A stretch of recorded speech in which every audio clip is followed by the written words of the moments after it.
অষ্টম পরিচ্ছেদের তৃতীয় অংশ, সরলতা ও ঈশ্বরে বিশ্বাস। শ্রীরামকৃষ্ণ: সরল না হলে ঈশ্বর চট করে বিশ্বাস হয় না। বিষয়বুদ্ধি থেকে ঈশ্বর অনেক দূর। বিষয়বুদ্ধি থাকলে নানা সংশয় উপস্থিত হয়, আর নানা রকম অহংকার এসে পড়ে। পাণ্ডিত্যের অহংকার, ধনের অহংকার, এইসব। ইনি ডাক্তার কিন্তু সরল। গিরিশ ডাক্তারের প্রতি: মহাশয় কি বলেন, কুরুটের কি জ্ঞান হয়? ডাক্তার: রাম বলো, তাও কখনো হয়?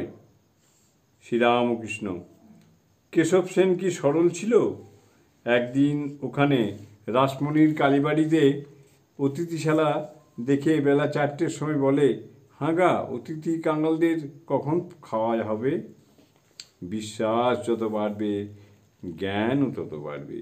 যে গরু বেছে বেছে খায় সে ছিরিক ছিরিক করে দুধ দেয়।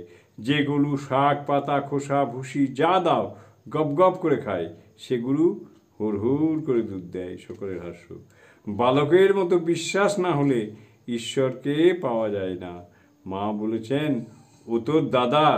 বালকের অমনি বিশ্বাস যে ও আমার 16 আনা দাদা। মা বলেছেন, জুজু আছে, 16 আনা বিশ্বাস যে ও ঘরে জুজু আছে।